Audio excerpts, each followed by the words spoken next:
할렐루야. 주 예수 그리스도 이름으로 하나님 말씀 증거하겠습니다. 먼저 하나님의 말씀을 읽어보겠습니다. 사도행전 1장 사도행전 1장 사도행전 1장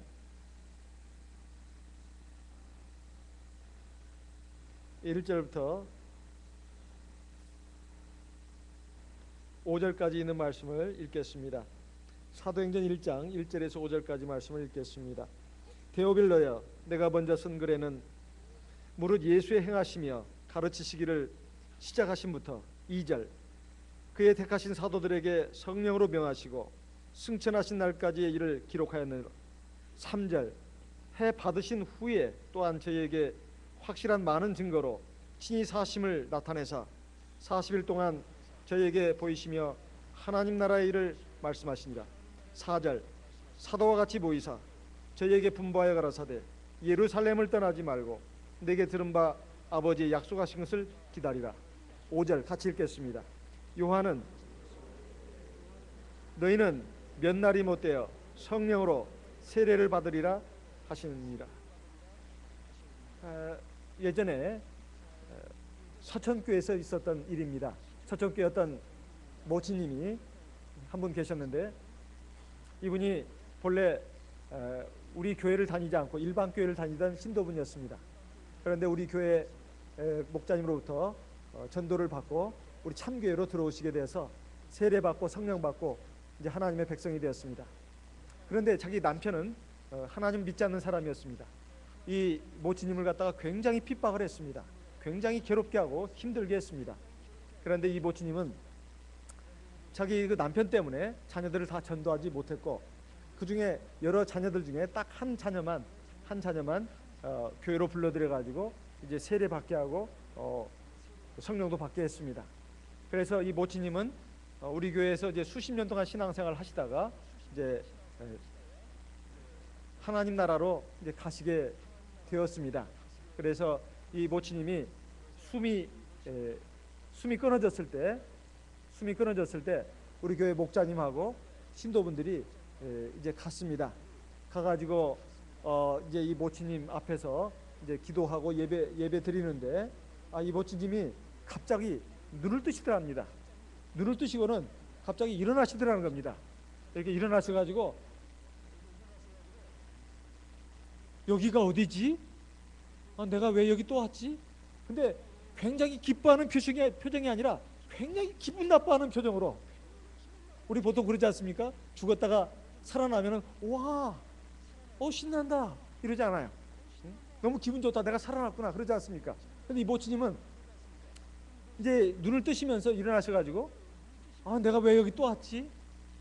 굉장히 살아나신 것이 아주 기분 나쁘시다는 듯이 그렇게 말을 했습니다. 그러니까 이분은 잠깐이지만 하나님의 낙원에 가셨다가 오신 것입니다.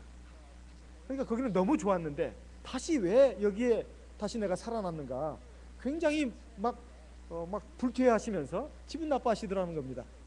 근데 그때 이제 우리 목자님과 그리고 신도분들을 보고 이제 보고 있는데, 그 옆에 자기 아들이 하나 이제 있었습니다. 그 아들한테 이런 말을 하더랍니다. 아들아, 예수 잘 믿어라.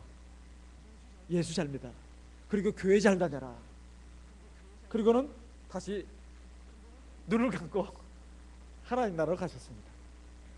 저는 생각해 봤습니다. 대체 이 모치님이 왜 다시 살아나셨는가? 아직 해야 할 말, 하셔야 할 일이 남았기 때문이었습니다. 그게 뭘까요? 바로 이제 어렵게 구원받게 한 자기 아들, 그 아들에게 꼭 하고 싶었던 말이 있었던 겁니다. 그것은 바로 주 예수 잘 믿어라. 그리고 교회 잘 다녀라. 그 말씀을 남겨주기 위해서 다시 살아나신 겁니다. 예수님도 그랬습니다. 예수님은 원래 우리를 위해서 우리의 죄값을 치르기 위해서 십자가에서 돌아가셨습니다. 하지만 십자가에 돌아가신 후에 3일 동안 무덤에 계시다가 다시 부활하셨습니다. 부활하셔가지고 제자들하고 40일 동안 함께 하셨다고 했습니다. 40일 동안. 여기 보니까 그것이 기록되어 있습니다. 3절 말씀을 보게 되면 사도행전 1장 3절에 해 받으신 후에 또한 저희에게 확실한 많은 증거로 친히 사심을 나타내사 40일 동안 저희에게 보이시며 하나님 나라의 일을 말씀하시니라. 그러니까 예수님께서 부활하셔가지고 이제 제자들하고 며칠 동안 같이 계셨다고요? 40일 동안. 아니 부활하셨으면 그냥 바로 하늘나라 가시면 되지. 뭐 세상에 뭔 미련이 있다고 그렇게 40일 동안이나 계시단 말입니까? 에? 그럴 이유가 뭡니까? 바로 제자들에게 꼭 하고 싶은 말이 있었던 겁니다. 해야 할 일이 있었던 거예요. 이제 예수님께서 부활하셔가지고 하나님의 구원의 그 경륜을 이루셨습니다. 십자가에서 돌아가셨을 때 주님께서 하신 말씀이 다 이루었도다 이렇게 하고 돌아가셨습니다. 그리고 무덤 속에 들어가셔가지고 3일 동안 계셨습니다. 부활하셨습니다. 이제 다 이루셨으니까 하나님 나라로 가시면 되지 무엇 때문에 40일 동안이나 제자들과 함께 계셨냐 이 말이에요. 그것은 주님에게 정말 꼭 해야 될 일이 있었기 때문에 그렇습니다. 그 누구를 위해서? 바로 이 땅에 남겨진 제자들을 위해서. 제자들만이 아닙니다. 이제 제자들을 통해서 세워질 주님의 몸된 참교회, 사도교회, 주님의 몸된 참교회를 위해서는 이 제자들이 굉장히 역할이 중요합니다. 제자들뿐만 아니라 이제 이 제자들을 통해서 하나님의 구원의 참 복음이, 생명의 복음이 널리 전파돼 가지고 하나님 앞에 구원받아야 할 백성들이 계속 늘어날 건데 결국 이 제자들에게 하시는 말씀은 예수 믿고 구원받게 될 그 성도들에게 주시는 말씀과 똑같습니다. 그것을 지금 제자들에게 40일 동안 가르치신 것입니다. 뭘 가르쳤을까요? 두 가지를 가르쳤습니다. 두 가지. 3절에 보니까 해 받으신 후에 또한 저희에게 확실한 많은 증거로 친히 사심을 나타내사 40일 동안 저에게 보이시며, 첫 번째는 예수님의 부활을 증거했습니다. 제자들이 말입니다. 참 희한한 겁니다. 자기들 눈앞에서 분명히 예수님이 십자가에 못 박혀서 돌아가셨습니다. 그리고 무덤 속에 들어가는 것도 봤습니다. 그런데 다시 살아났습니다. 살아났을 때 제자들에게 몇 차례 나타났습니다. 그런데도 제자들은 예수님을 믿지를 못했어요. 이거 귀신이 아닌가? 이거 영이 아닌가? 그랬습니다. 누가복음 24장을 보겠습니다. 누가복음 24장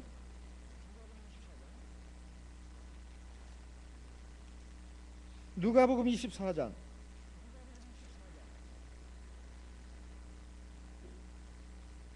36절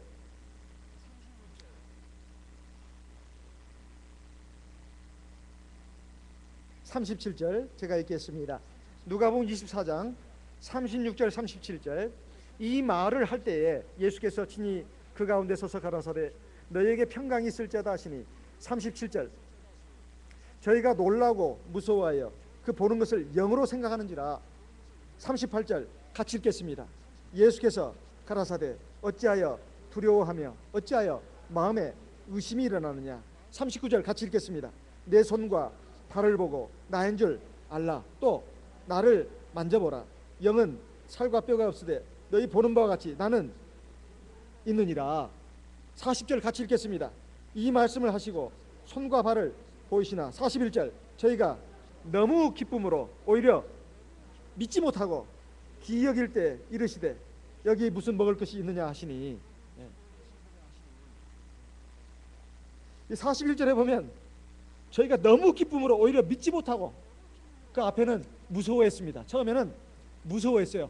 우와 쩐다 하이파 굉장히 무서워했단 말이에요. 굉장히 무서웠어요. 오 귀신이 아니냐고. 오 굉장히 무서워했습니다.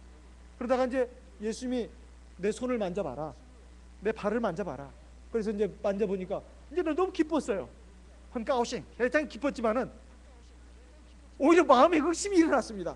이 정말로 여기가 예수님 맞는가? 의심이 일어났다고 되어 있습니다.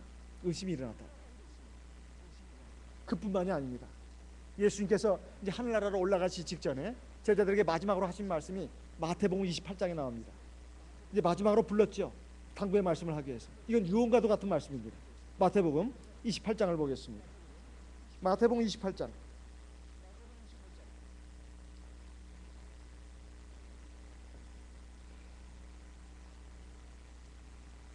16절 17절 말씀을 같이 읽어보겠습니다. 마태복음 28장 16절 17절 같이 읽겠습니다. 마태복음 28장 16절 17절 같이 읽겠습니다. 11 제자가 갈릴리에 가서 예수의 명하시던 산에 이르러 예수를 배웠고 경배하나 오히려 의심하는 자도 있더라. 이 예수님의 제자들도 여러 부류가 있는데 사도들이 있고 그냥 일반적으로 다른 제자들이 있습니다. 여기 11 제자라고 하는 것은 11 사도를 가리켜 말하는 겁니다. 11 사도라면 예수님의 제자들 가운데서도 뽑히고 뽑힌 사람들입니다. 이런 사람들이 정말 예수님을 확실하게 믿어야 되는 거 아닙니까? 예수님을 직접 봤습니다. 그리고 부활하신 것도 벌써 여러 번 봤습니다. 예수님이 살아계실 때도 직접 하나님 말씀을 배웠고 또 하나님의 기적이사 능력을 행하시는 것을 많이 봤습니다. 그럼 확실하게 믿어야 되지 않냐 이 말. 그런데 이제 예수님께서 하늘로 올라가시기 전에 마지막으로 지금 산에 불러가지고 마지막으로 탕구의 말씀을 하시는데 그 자리에 와서 절을 하고 경배하였는데도 오히려 의심하는 자도 있었다고 나옵니다. 이만큼 예수님의 부활이라고 하는 것은 정말 믿기 어려운 사건이었다는 겁니다. 엄청나게 중요한 사건이지만 정말로 우리에게를 위해서 꼭 있어야 되는 사건이었지만 참으로 희한하게도 예수를 3년 반 동안이나 따라다녔던 제자들조차도 예수님의 부활하신 모습을 잘 믿지를 못했다는 것입니다. 이 부활이라고 하는 것이 이만큼 희귀한 일이었습니다. 그런데 왜 예수님은 40일 동안 제자들과 함께 계시면서 자기의 사심을 갖다가 계속해서 알려주셨냐 이 말이에요. 그것은 내가 살았으니까 제발 좀 믿어라. 그걸 알려주기 위한 데 목적이 있을까요? 그것만이 목적이 아닙니다. 예수님은 바로 우리를 위해서 죽으시고 우리를 위해서 부활하셨다. 그러니까 참 구주가 되신다. 이것을 확실하게 믿기 위해서만 가신 것이 아닙니다. 그럼 왜 우리에게 구주가 된단 말입니까? 부활하셨으면 또 하늘나라로 가버리시는데. 이것은 장차 우리들도 주 예수를 믿고 하나님 말씀을 따라서 가게 되면 우리도 장차 부활한다는 것을 알려주기 위한 데 그 목적이 있는 것입니다. 우리는 사람이 육신을 가지고 이 생을 살면 그게 전부인 줄 압니다. 그리고 죽음을 다 두려워합니다. 죽으면 모든 것이 다 끝난다고 생각합니다. 그리고 죽음 뒤에 영원한 삶의 세계가 있다는 것은 하나님 말씀을 통해서 많이 듣기는 하지만은 그렇게 실감하지는 않습니다. 우리가 믿는 목적도 이 세상에서 평안하고 건강하고 잘되고 기쁘고 행복하는 것 위해서 믿는 성도들이 굉장히 많습니다. 정말로 내가 주 예수를 믿는 목적을 부활에다가 두는 사람이 별로 없다 이 말이에요. 부활해가지고 저 영원한 하나님 나라에 들어가는데 목표를 두고 신앙생활하는 사람이 몇 사람이나 됩니까? 우리 신앙의 목적은 우리가 영원한 생명을 얻는 데 있습니다. 그러려면 반드시 부활을 해야 합니다. 죽음 가운데서 부활해야 된다 이 말이에요. 고린도전서 15장을 보겠습니다. 고린도전서 15장. 고린도전서 15장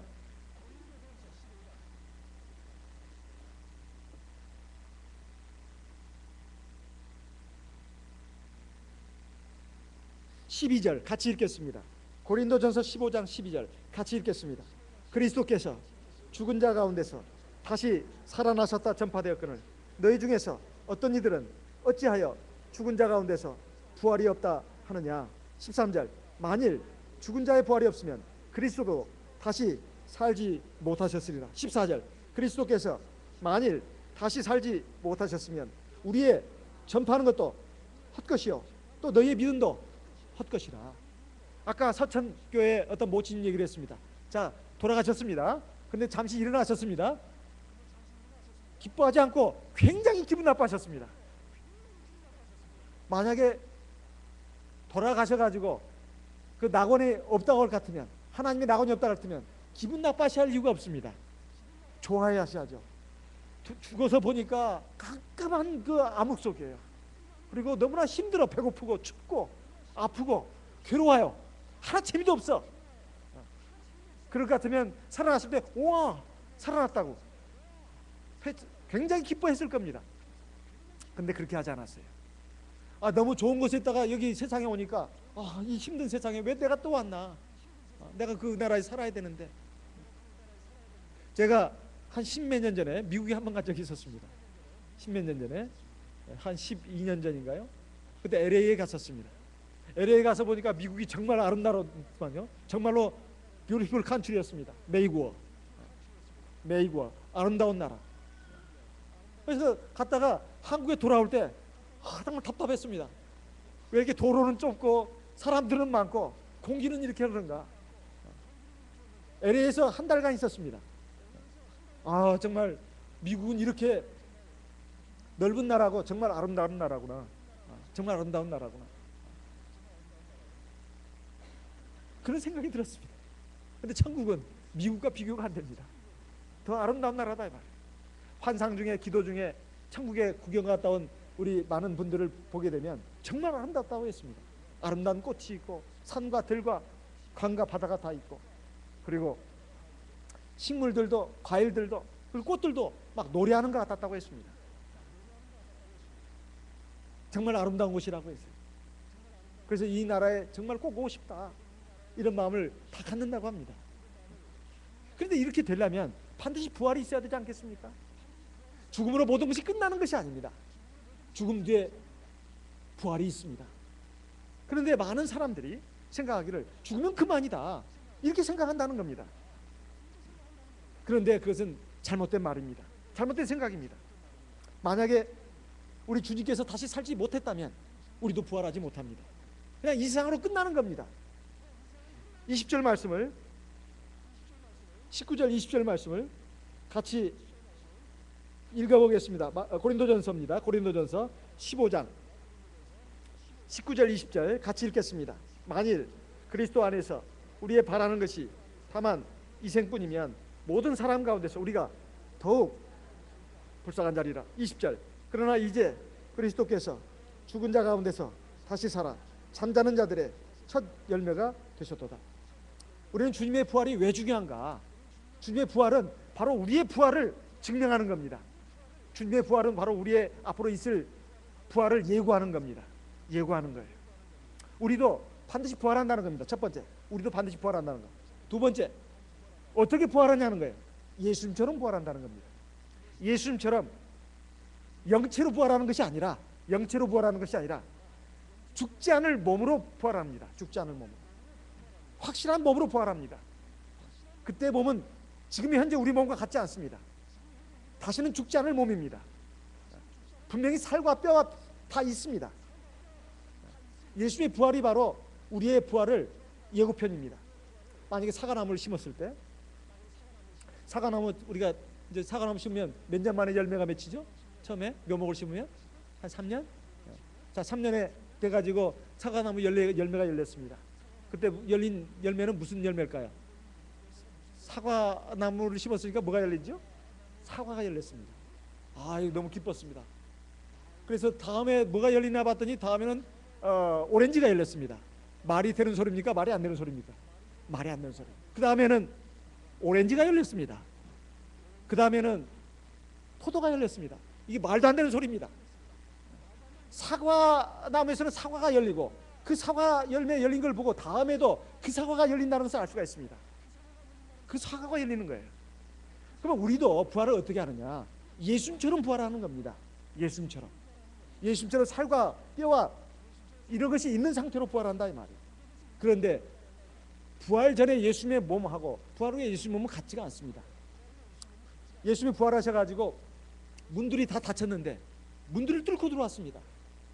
시간과 공간에 제한을 받지 않습니다. 시간과 공간에 제한을 받지 않고 슉슉 이렇게 이동을 합니다. 그리고 먹을 수도 있고 안 먹을 수도 있습니다. 그리고 더 이상 피곤하지 않습니다. 천사들과 같습니다. 이것이 바로 부활한 몸입니다. 이것이 굉장히 중요한 부분입니다. 우리도 그처럼 부활합니다. 물론 인간은 영혼과 육체로 되어 있습니다. 영혼 자체가 부활한다는 것은 영혼이 살아나는 걸 말합니다. 예전에는 죄악 가운데 있었고 마귀의 지배하에 있었습니다. 죄악 가운데 죄의 종으로, 마귀의 종으로 있다가 이제 하나님 앞에 나와서 하나님의 자녀가 되면 우리 영혼이 하나님과 소통을 하게 됩니다. 영혼이 살아났다고 말하죠. 우리 육체는 어떻습니까? 우리 육체는 결국은 죽지 않습니까? 그러면 죽으면 끝나는 게 아닙니다. 우리의 몸도 다시 부활을 합니다. 영광의 몸으로, 영광의 몸으로. 그래서 영체라는 말은 링티가 아니라 영혼의 뭐 몸이야 그것이 아니라 영광 영자입니다. 롱화다. 롱화 영광의 몸, 영광스러운 몸으로 부활하는 겁니다. 영광스러운 몸으로 더 이상 죽지 않고, 더 이상 병들지 않고, 더 이상 죄짓지 않고 정말로 완전한 몸으로 부활을 합니다. 그래서 예수님이 그 부활의 첫 열매가 됐다, 이런 말입니다. 첫 열매라고 하는 것은 둘째 열매, 셋째 열매, 넷째 열매, 그것을 전제하는 것입니다. 우리도 예수님처럼 그렇게 부활한다는 겁니다. 이러한 것을 가르쳐주기 위해서 지금 제자들에게 40일 동안 계속해서 자기가 이게 부활한 것을 가르친 겁니다. 이것은 장차 우리의 부활을 위해서 믿음을 넣어주게 한 것입니다. 두 번째, 하나님 나라의 일을 전파하셨습니다. 다시 사도행전 1장으로 돌아가서 보겠습니다. 사도행전 1장 3절에 40일 동안 저에게 보이시며 하나님 나라의 일을 말씀하십니다. 하나님 나라의 일이 뭘까요? 하나님 나라의 일이라고 하는 것은 이 세상에 있는 나라를 말하는 게 아닙니다. 요한복음 18장 36절 말씀을 보겠습니다. 요한복음 18장 36절. 요한복음 18장 36절 같이 읽어보겠습니다. 요한복음 18장 36절. 예수께서 대답하시되 내 나라는 이 세상에 속한 것이 아니라 만일 내 나라가 이 세상에 속한 것이었다면 내 종들이 싸워 나로 유대인들에게 넘기지 않게 하였으리라. 이제 내 나라는 여기에 속한 것이 아니니라. 대체 우리 하나님의 나라, 주 예수의 나라는 어디겠습니까? 이 세상에 있는 이 물질 세계가 아닙니다. 영적인 세계입니다. 영적인 세계. 그래서 사도 베드로를 통해서도 우리에게 이렇게 말씀했습니다. 베드로후서 3장을 보겠습니다. 베드로후서 3장 12절 13절. 베드로후서 3장 12절 13절 같이 읽겠습니다. 베드로후서 3장 12절 13절 같이 읽겠습니다. 하나님이 날이 임하기를 바라보고 간절히 사모하라. 그날에 하늘이 풀에 타서 풀어지고 체질이 뜨거운 물에 녹아지려며 우리는 그의 약속대로 의에 거하는 바 새하늘과 새 땅을 바라보도다. 새하늘과 새 땅, 우리에게 주어지는 그 나라는 바로 새하늘과 새 땅에 있는 영원한 천국을 말하는 겁니다. 그 하나님의 나라를 들어가기 위해서 우리가 이 세상에서 영적인 천국에서 살아야 합니다. 그래서 우리가 세상에서 지금 우리 믿음 생활을 하는 것은 바로 하나님의 영적인 천국에서 사는 것이고, 실제적인 천국과는 같지 않습니다. 우리는 실제적인 천국에 들어가기 위해서 지금 영적인 천국 안에서 사는 것입니다. 그 하나님의 나라의 일을 말씀하셨다는 것, 이것이 우리가 하나님을 믿는 목적 아닙니까? 우리가 영적으로 우리가 육신이 결국 부활하고 그리고 우리가 하나님 나라에 들어가는 것, 이것이 바로 우리가 믿는 목적이 아니겠습니까? 그런데 그 하나님 나라에 들어가기 위해서는 꼭 가져야 할 것이 뭐겠습니까? 바로 가장 중요한 것이 4절 5절에 나와 있습니다. 바로 아버지 약속하신 것을 기다리라는 겁니다. 지금 사도들이 모였을 때 말씀하신 내용이 4절에 나와 있습니다. 사도행전 1장 4절에 사도행전 1장 4절 사도와 같이 모이사 저에게 분부하여 가라사대 예루살렘을 떠나지 말고 내게 들은 바 아버지의 약속하신 것을 기다려라. 5절 요한은 물로 세례를 베풀었으나 너희는 몇 날이 못되어 성령으로 세례를 받으리라. 우리가 예수 앞에 나와서 세례를 받고 죄 사함을 받으면 하나님의 자녀가 됩니다. 그런데 그것으로 다 끝나지 않습니다. 구약 시대에는 하나님의 성령이 사람의 바깥에서 역사를 했습니다. 하나님의 선지자를 통해서, 하나님의 말씀을 통해서, 그리고 하나님의 여러 가지 그 역사를 통해서 하나님의 택하신 백성들을 인도하시고 가르치셨습니다. 그런데 신약 시대에는, 주 예수 이후에는 달라진 점이 하나가 있습니다. 바로 하나님의 그 영이, 하나님의 성령이 우리 안으로 들어와서 우리의 마음과 생각을 붙들어주고 그리고 지도하고 인도하는 겁니다. 이것이 신약 시대와 구약 시대의 중요한 차이점입니다. 구약 시대는 하나님의 성령이 인간의 바깥에서 우리를 지도하고 인도하고 이끌었습니다. 그런데 신약 시대에는 하나님의 성령이 우리 안에 들어와서 우리의 마음과 생각을 붙들고 지도하고 도와주고 이끌어주는 겁니다. 이것이 신약 시대와 구약 시대의 차이점입니다.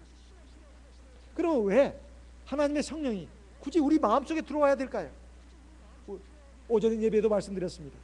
우리 인간의 마음은 굉장히 약합니다. 마음은 원이지만 우리 인간의 마음은 굉장히 약합니다. 근데 의지대로 되는 것이 아닙니다. 하나님의 성령이 내 안에 들어와서 나를 붙들어줘야 내가 더 온전한 가운데로 갈 수가 있습니다. 특히 믿음 면에서 보더라도 우리가 하나님의 성령을 의지해서 우리가 기도하게 되면 사실은 이제 내 마음만 기도하는 게 아닙니다. 바로 내 안에 있는 성령도 나를 위해서 기도해 줍니다. 로마서 8장을 보겠습니다. 로마서 8장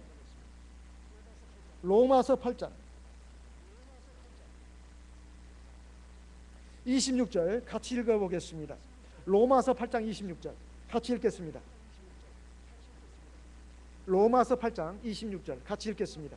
이와 같이 성령도 우리 연약함을 도우시나니 우리가 마땅히 빌 바를 알지 못하나 오직 성령이 말할 수 없는 한식으로 우리를 위하여 친히 간구하시니. 원래 기도라고 하는 것은 본래 기도라고 하는 것은 내가 인간이 하나님께 하는 겁니다. 그렇죠? 내가 하나님께 하는 것이 기도입니다. 원래 하나님은 기도하지 않습니다. 하나님은 전지전능하신 분이기 때문에 기도할 필요가 없습니다. 하나님은 영이십니다. 바로 성령입니다. 성령은 기도하실 이유가 없어요. 성령이 대체 뭘 위해서 기도한단 말입니까? 하나님 바로 그분이신데. 근데 하나님의 성령도 기도를 하시는 경우가 있습니다. 언제? 그 성령이 성도의 몸 안에 들어갔을 때. 그걸 보혜사라고 합니다. 보혜사. 그 보혜사는 첫 번째 뜻이 뭐냐? 조력자라는 뜻이 있습니다. 도와준다. 조력자. 또 하나는 변호사라는 뜻이 있습니다. 변호사. 자, 조력자. 우리가 연약한 것을 하나님은 아십니다. 그래서 내가 어떻게 해야 하나님 앞에 믿음으로 바로 설 수 있을지, 그리고 이 세상을 이길 수 있을지, 그리고 내가 내 육체에 있는 정욕을 이길 수 있을지, 그리고 이 세상을 살면서 여러 가지 많은 시련과 고통, 어려움들을 이겨낼 수 있을지, 또 마귀의 시험과 죄의 유혹을 어떻게 이겨낼 수 있을지, 우리 인간의 힘으로는 어렵습니다. 하나님은 우리 이 연약한 것을 아시고 우리를 도와주기를 원하셨습니다. 그래서 하나님의 성령을 갖다가 우리 안에 들어오게 했습니다. 그래서 어떻게 도와주시는가? 그냥 성령이 들어오면 막 도와주는 게 아닙니다. 우리가 반드시 기도를 해야 합니다. 그냥 기도가 아닙니다. 말로 하는 기도가 아니라, 마음으로 기도하는 기도가 아니라 성령을 의지한 기도를 해야 도와주십니다. 왜냐하면 여기 보십시오. 우리가 마땅히 빌 바를 알지 못하나 오직 성령이 말할 수 없는 탄식으로 우리를 위하여 친히 간구하신다고 되어 있습니다. 우리가 성령 기도할 때, 자, 우리 방언 기도하는 모습을 일반 불신자들이 와서 보고는 깜짝 놀랍니다. 그리고 이상하게 생각합니다. 왜 저 사람들은 우는 것 같이 기도하냐고, 뭘 향해서 저렇게 울부짖냐고 알아듣지 못합니다. 그런데 그것은 바로 성령이 나를 위해서 기도하는 소리입니다. 우리가 성령으로 기도할 때 분명히 우리 마음도 기도합니다. 내 마음으로 하나님을 향해서 기도합니다. 그것은 내 기도입니다. 그런데 또 하나의 기도가 있어야 합니다. 바로 성령 기도입니다. 내 안에 있는 성령이 나를 위해서 기도해 주는 겁니다. 이것이 얼마나 중요한지 아십니까? 내 마음으로 하는 기도는 그것도 하나님이 들으십니다. 내 마음으로 하는 기도도 하나님이 들으십니다. 하지만 내 마음으로 하는 기도는 왠지 모르게 불완전합니다. 그리고 부족합니다. 하나님의 말씀과 뜻을 잘 이해하지 못하고 내 하고 싶은 대로, 내 욕심대로 구하는 경우가 많습니다. 그런데 내 안에 있는 성령은 정말 나에게 필요한 것이 뭔지를 압니다. 그리고 하나님의 뜻이 무엇인지도 압니다. 하나님의 뜻이 무엇이고 내게 정말 필요한 것이 무엇인지를 성령은 아십니다. 그래서 성령은 정말로 나에게 필요한 것을 하나님의 뜻대로 주시기를 원하십니다. 그래서 성령 기도를 해야 되는 겁니다. 그리고 참 희한한 것은 우리가 방언 기도를 할 때 우리는 제일 중요한 것을 생각해야 합니다. 그게 뭐냐? 바로 하나님을 대면하는 겁니다. 원래 기도라고 하는 것은 하나님과 나의 첫째는 만남입니다. 만남이에요. 두 번째는 하나님과의 대화입니다. 하나님과의 대화예요. 하나님과의 만남, 하나님과의 대화가 얼마나 중요한지 아십니까? 사람은 그 만나는 사람에 의해서 변화가 된다고 합니다. 내가 좋은 사람을 만나면 나도 좋아집니다. 내가 나쁜 사람을 자꾸 만나면 나도 나빠집니다. 하나님은 정말 완전하시고 거룩하신 분이십니다.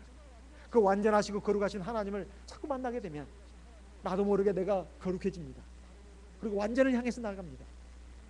그런데 하나님을 자꾸 멀리하고 그냥 내 마음속으로만 생각하고, 아닙니다. 마음속으로 생각하는 것은 기도가 아닙니다. 그냥 생각이죠.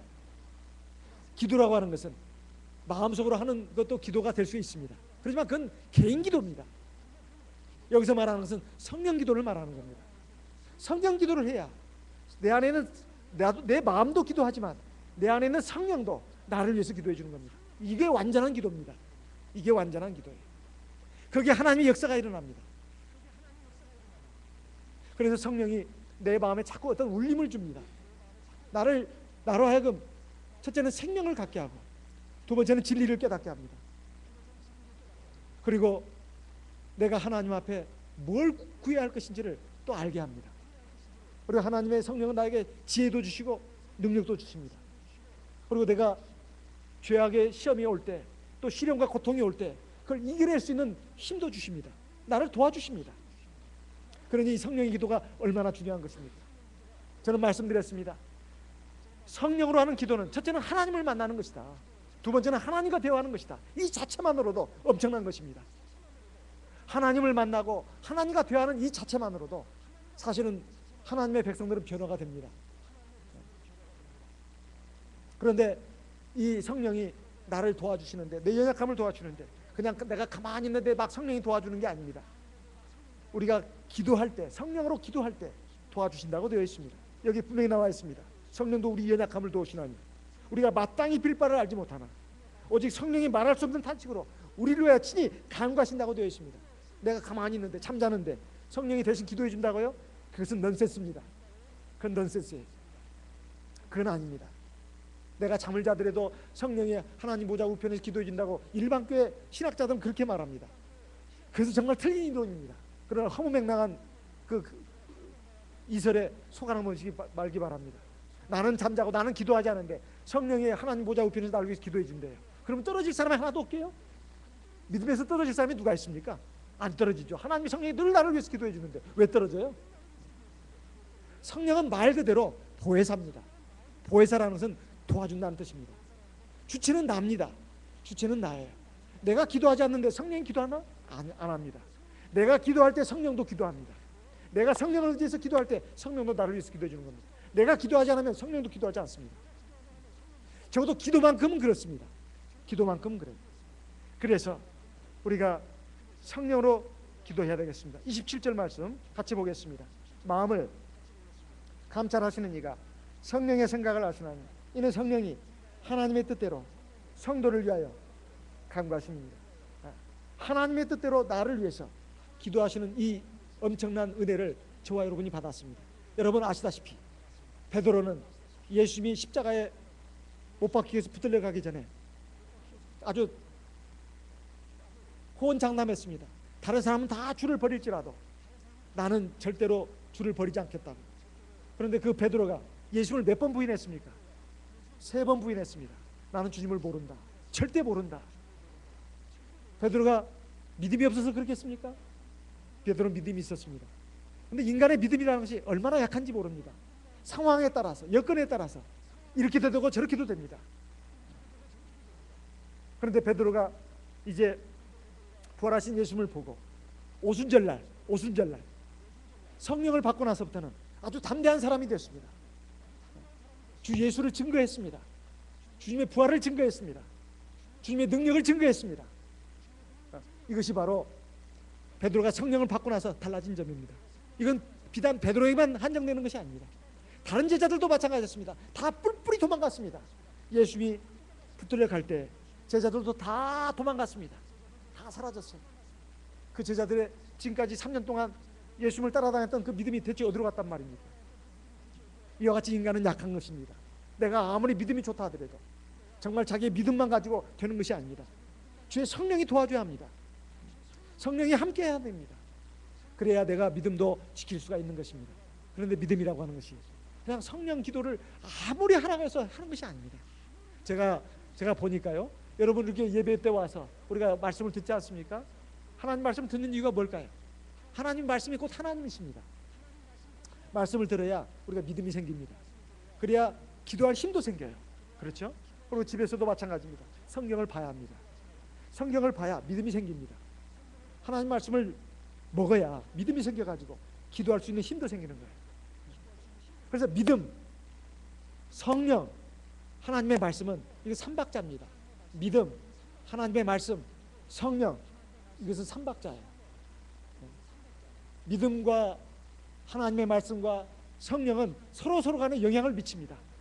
믿음이 있어야 하나님의 말씀을 보고, 또 하나님의 말씀을 보고 먹으면 믿음이 생겨가지고 기도도 하게 됩니다. 또 희한한 것은 기도를 하게 되면 하나님 말씀을 더 절 먹으려고 합니다. 또 믿음도 생깁니다. 이게 삼박자입니다. 믿음, 하나님의 말씀, 성령의 기도. 이 중에서 하나도 뺄 수가 없습니다. 그래야 우리가 내 육체의 정욕도 이길 수가 있습니다. 또 마귀의 시험도 물리칠 수가 있고, 또 세상의 여러 가지 고통과 고난, 시험을 이겨낼 수가 있는 겁니다. 그리고 내가 하나님의 자녀로서, 하나님의 사람으로서 온전한 가운데로 성숙해 갈 수가 있는 겁니다. 그래서 하나님 나라에 들어가기에 합당한 사람이 되는 겁니다. 그래서 너희가 요한에게서 물로 세례를 받았지만 너희는 몇 날이 못 되어서 성령으로 세례를 받으리라, 이렇게 말씀하셨습니다. 사도행전 1장, 다시 본문 말씀으로 돌아가서 잠깐 보겠습니다. 사도행전 1장 5절, 요한은 물로 세례를 베풀었으나 너희는 몇 날이 못 되어 성령으로 세례를 받으리라. 여기 보면 성령으로 세례를 받는다고 되어 있습니다. 그냥 성령을 받는다고 말하지 않고 성령으로 세례를 받는다고 되어 있습니다. 세례가 뭐죠? 헬라어 원문에 보면 밥티스마라고 되어 있습니다. 밥티스마라는 말은 물에 확 잠긴다는 뜻입니다. 푹 잠긴다는 뜻이에요. 근데 성령을 받는데 조금 받는 것이 아니라 물속에 확 잠기듯이 그걸 받는 것을 말합니다. 그러니까 아까 에스겔 47장에 있는 바와 같이 성전에서 물이 흘러나왔다고 했습니다. 일천척을 청량하니까 물이 발목에 오르고, 일천척을 청량하니까 물이 무릎에 오르고, 또 일천척을 청량하니까 물이 허리에 오르고, 일천척을 청량하니까 물이 이만큼 됐다고 했습니다. 그런 그 강물을 말하는 겁니다. 그런 강물처럼 우리가 성령이 충만해지는 것을 성령 충만이라고 말합니다. 그걸 성령 세례라고 말해요. 어떤 분은 말합니다. 저는 예수 믿고 세례 받고 성령을 받았는데 받은 것 같지 않게 받았어요. 그냥 랄랄랄랄랄랄랄랄랄랄 하다가 이제 뭐 자꾸 딴 생각이 납니다. 그리고 뭐 그렇게 성령 받은 것 같지 않아요. 그럼 어떻게 될까요? 자꾸 일천척을 청량해 가야 합니다. 계속 기도를 하세요. 일천척은 상당한 그 길입니다. 그만큼 기도를 해야 된다는 뜻입니다. 또 기도를 일천척 해나가면 물이 무릎에 오르고, 또 다시 일천척을 또 재나가면 물이 허리에 오릅니다. 그래서 성령이 점점 충만해져야 합니다. 어느 정도까지 마치 강물이 된 것처럼 우리 온몸이 거기에 푹 잠기는 것처럼, 밥티스마, 우리 온몸이 완전히 그 물에 잠기는 것처럼 성령도 그렇게 받아야 되는 겁니다. 성령도 그렇게 받아요. 그래야 권능이 나타나는 겁니다. 8절 말씀 마지막으로 읽겠습니다. 8절, 사도행전 1장 8절 같이 읽겠습니다. 오직 성령이 너에게 임하시면 너희가 권능을 받고 예루살렘과 온 유대와 사마리아와 땅끝까지 이르러 내 증인이 되리라 하시니라. 여기 보면 오직 성령이 너에게 임하시면 그랬죠? 성령이 너에게 임하신다는 것은 성령으로 세례받는 걸 말합니다. 성령으로 세례받는 것. 세례받는다는 것을 여러분 자꾸 오해하시면 안 됩니다. 나 성령 받았는데 왜 자꾸 성령으로 세례받는, 말씀드렸지 않습니까? 성령이 충만하게 받는 것을 성령으로 세례받는 것. 밥티스마라고 말했잖아요. 밥티스마 그러니까 밥 주지 마, 밥 주지 마, 뭐 이렇게 뭐 말하는 사람이 있는데 그게 아닙니다. 밥티스마 물에 완전히 잠긴다는 뜻입니다. 우리가 성령을 그렇게 받아야 된다는 뜻이에요. 만큼. 그래야 하나님의 권능이 나에게 임합니다. 내가 왜 이렇게 믿음 생활도 시들시들하게 하고 기도에도 참 막 마음이 답답하고 그리고 세상 사는 힘도 안 나고, 그리고 하나님 말씀도 잘 막 그 재미가 없고 깨달아지지도 않고, 그리고 왜 이렇게 참 내가 왜 이렇게 이게 어렵고 힘든지도 잘 못 이겨내는가? 성령이 충만하지 않기 때문에 그렇습니다. 성령의 충만함이 있어야 내가 나를 이길 수가 있습니다. 그리고 세상을 이길 수가 있어요. 그리고 마귀를 이길 수가 있습니다. 성령의 충만함을 받아야 합니다. 그래야 거기 권능이 따릅니다. 파워, 권능이 따른다 이 말이에요. 그렇게 해서 우리가 내 자신도 바로 세울 뿐만 아니라 이 세상의 많은 사람들, 죄악 가운데 있는 이 세상 많은 사람들에게 바로 우리 참 하나님 주 예수 그리스도를 증거할 수 있는 증인으로서의 삶을 살 수가 있습니다. 그런데 우리는 지금 내 하나의 믿음 지키기도 다 버거워하지 않습니까? 힘들어하지 않습니까? 이것은 바로 다른 데 이유가 있는 것이 아니라 바로 우리 안에 있는 성령이 너무나 미약하기 때문에 그렇습니다. 그 책임이 누구한테 있느냐? 나한테 있습니다. 내가 믿음을 가지고 하나님 말씀에 전념하고 성령의 기도에 전념했을 때 성령은 충만해집니다. 그리고 성령의 세례를 이제 그 받는 상태로까지 들어가게 되면 권능이 나타나가지고 정말로 내가 내 자신도 믿음에 바로 설 뿐만 아니라 그리고 하나님의 자녀로 완성돼 가고, 그리고 세상을 향해서 내가 예수의 증인으로서의 삶을 살 수가 있는 것입니다. 그런 역사가 저와 여러분에게 왕성하게 일어나기를 예수님의 이름으로 기원하는 바입니다. 찬송하겠습니다. 찬송가 410